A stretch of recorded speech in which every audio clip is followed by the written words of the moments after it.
ก็ขอมอบเพลงนี้ยำแรงให้แก่พวกกูทุกคนพี่น้องเราสารสดไทยทุกคนเนาะมาฟังเพลงกันเลยเนาะยิ้มเธอแดดงามมอบให้คนที่ผ่านเข้ามาเนาะ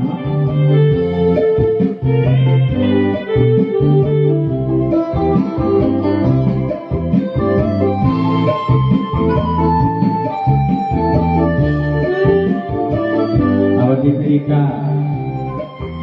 ฟังเพลงลาวเด้อดินลำนาวงามเมื่อพบกินแววเสียงสายทะเลก็หินกลางน้ำต่างน้ำเลือราก็เก็บฝากฟังแววดังเสียงกุนา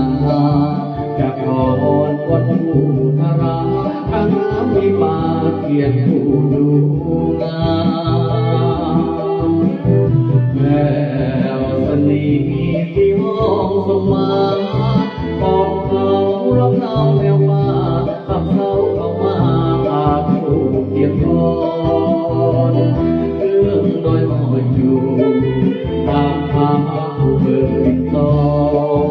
ส่งกินหอมมาวันอ่อนหน้าวันซ้อนสุดโสมดวงใจโอ้ยินเจ้างามเลิศกว่าที่ไหน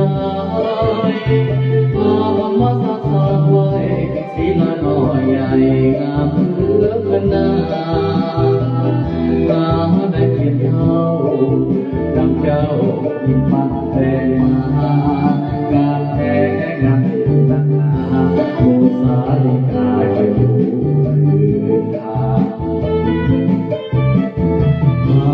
งราตรีเลไลละนองดังเสียงดนตรีผสมแววตาสายลมคอยยิ้มร้องซ้อนแสงจันทร์ดังเดินโอมส่องไม่ไฟดวงร้อนอาจถูกแดนใดเปลี่ยนเลือนยิ้มเหนื่อยยังเตือนความใจพอเดิน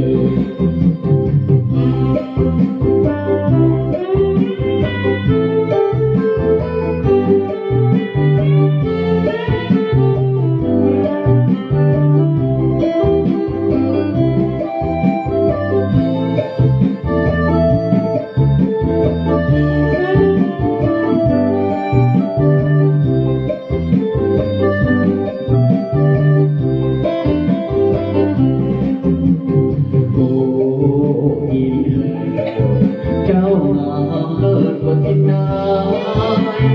พามาสาทางไว้สีละน้อยใหญ่งามเหลือขนาดตาได้เทียบเท่า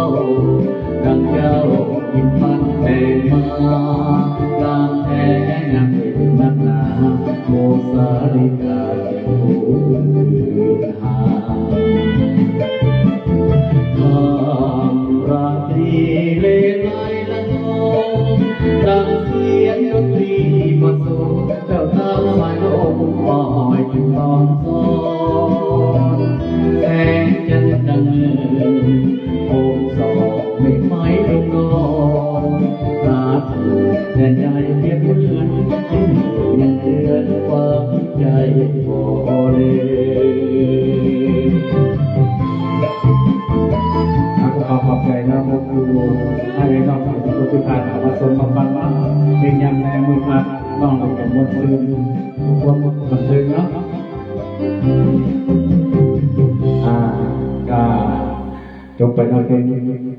ยินดีแต่งานพอฟังต่อกันครับจะสุดหัวใจนะลองไปลองมาไม่ดูเป็นนอนหลับนอนแห้ง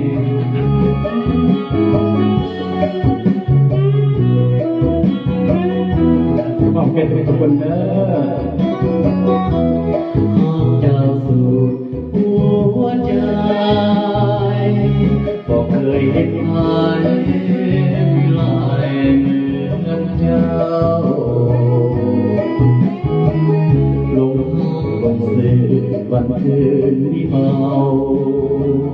ทุกวันคำเศร้าพักเจ้าอยู่ทุกเวลา เจ้าสู่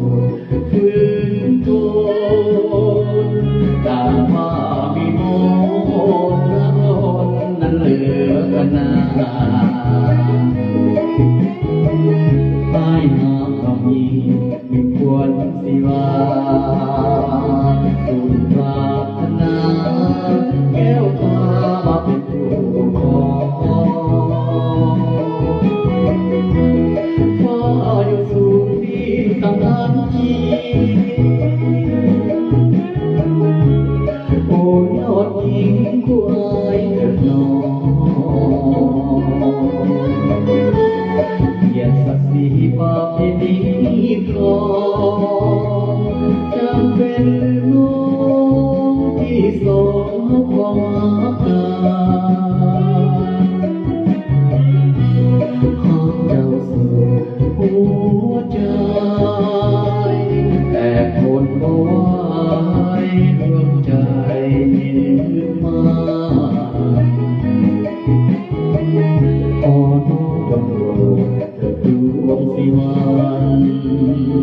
อย่าได้แบ่งสันว่าหาด้วยประเพณี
สนใจมาฟังต่ออีกเพลงที่3เนาะมาฟังเพลงพยานและคนหยดน้ำตากับว่าแค่ตัวคนที่ผ่านมาฟังผสมเด้อขอบคุณพี่น้องเขา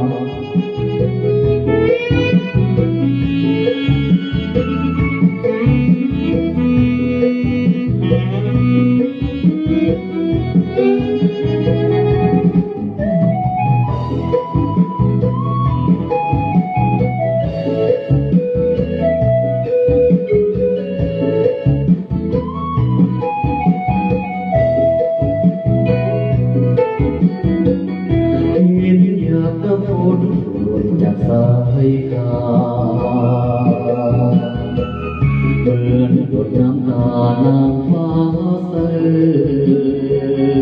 อมฟ้าตกจากปวดดวงใจสุดฝืนฟ้าคงเสื่อมมองมนจนเศร้าสวงในฟ้าโหดเกินไปที่แก่ประโท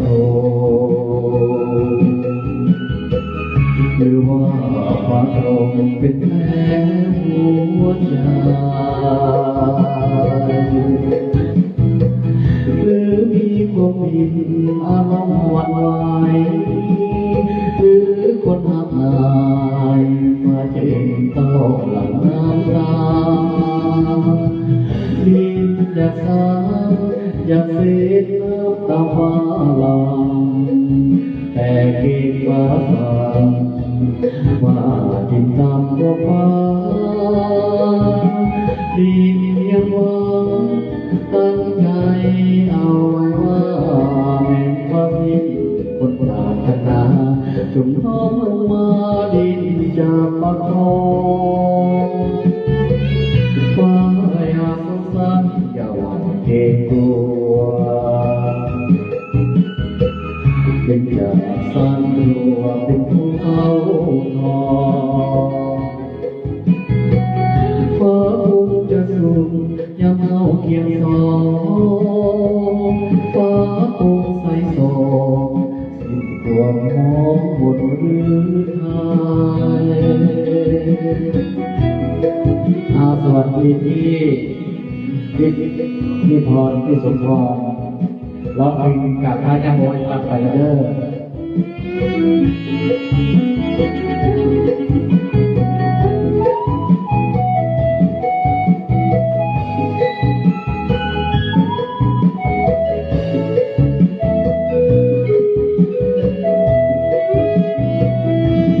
ยิ้มอยากสาอยากเสียน้ำตาฟ้าหลังแต่กิ่งฟ้าสั่งว่าดินต่ำกว่าฟ้าดินยังหวังตั้งใจเอาไว้ว่าแต่ฟ้าสิ้นคนปรารถนาจนโน้มลงมาดินจากฟ้าคอ